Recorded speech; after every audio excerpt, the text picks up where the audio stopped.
Thank you very much. Medi we so ama we ensa escafo nsampa ne boarding. Oh yeah. Very nice. Oh yeah. Odi achechore na mama we akokese.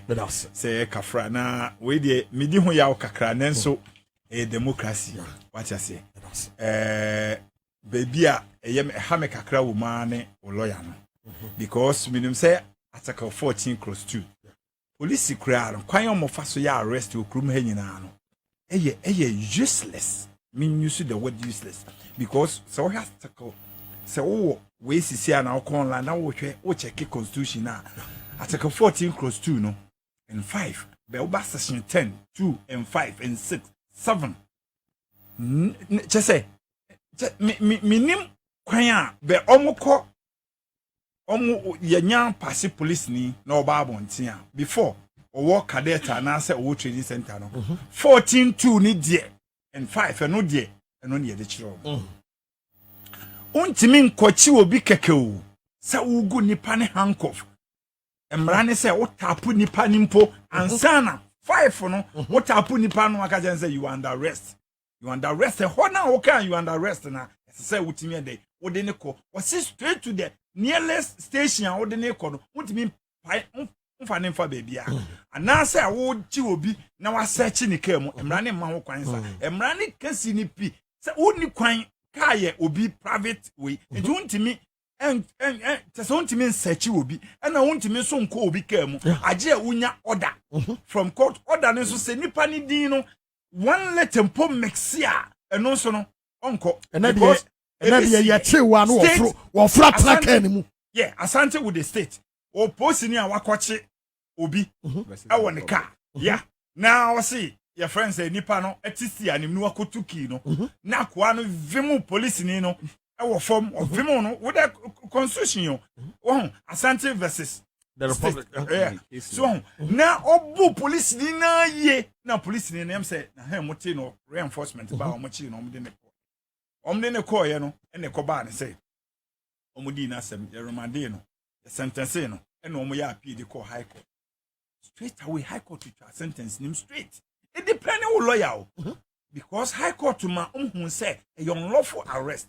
so what I say nipa no se watch na untimi nkotu obi ki there be no yenya ne sa nti say police fo wo kroma ene wo ye gan ni na police ni to nsa fra me say wo ka say police ni fo omo ba hwe na wadwane an dey say wo ko so what I say but no law be anywhere wo gan ha president timi ye complain wo ye president na de chen uni asem ka untimi mfa gan ni bia so no obetim de president akokod constitution ni cover president wo de ne kokod to enye ye be true asem na kone anansa wo nso president nso ntimi mfa obi nkokod enti ho kakra na wo kan ne de be wo so wasem ne yetie mu kakra na esese ne minim pa kakra wo hone se won se emran kan se court ni de yenka omasem because omo ye different body enti wo kan judges na asem a na sa o ma state no ehim na sa president na e ko report to say ye mechi wo ne de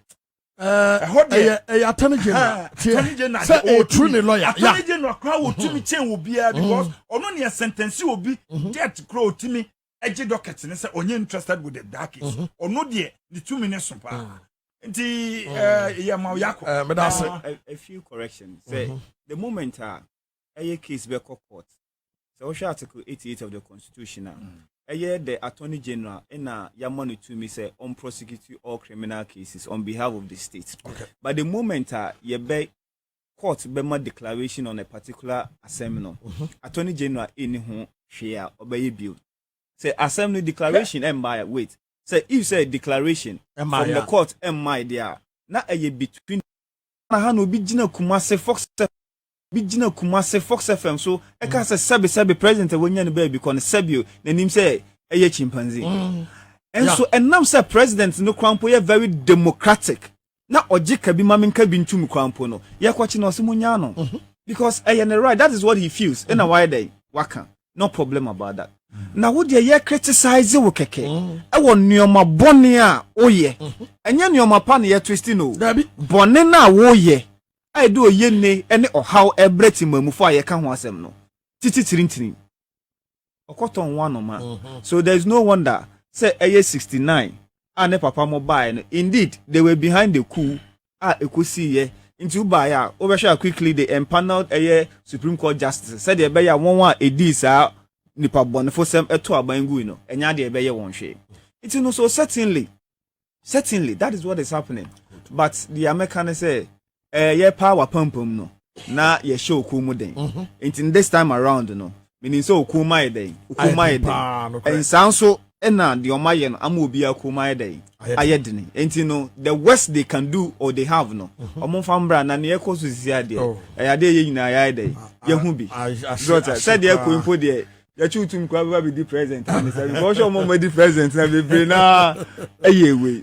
So I think say as a born in a President Akufo okay. Ay3ka at all. But me nyini say after President Akufo obi wo ho a or this adina a President Messenger kra no obenye biedi. Okay. I'm not sure. Sam Jerome regional communications officer Emma Western North region NDC amanyuku no. Yawa Alex Tete where president Emma Citizen Ghana where sympathizer of any PP and no Asia Alex Mira. You didn't kind. With it, my father so now, met you with you for that. Mama compensation about 2,000 Ghana. Thank you. Now, what I told him for the meantime. Thank you very much. Now, maybe we so I'm we and son. Adia Emma. Boamah credible nana say Dr. Mamadou Boamah can correct. Now you can engage in all the propaganda, but when the fundamentals are weak, the exchange rate was supposed to go. Let's go. Ladies and gentlemen, you will recall that I stated in 2014 that if the fundamentals are weak, the exchange rate will expose you. That was true then.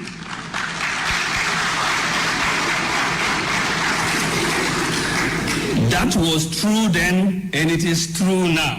It is 100% correct.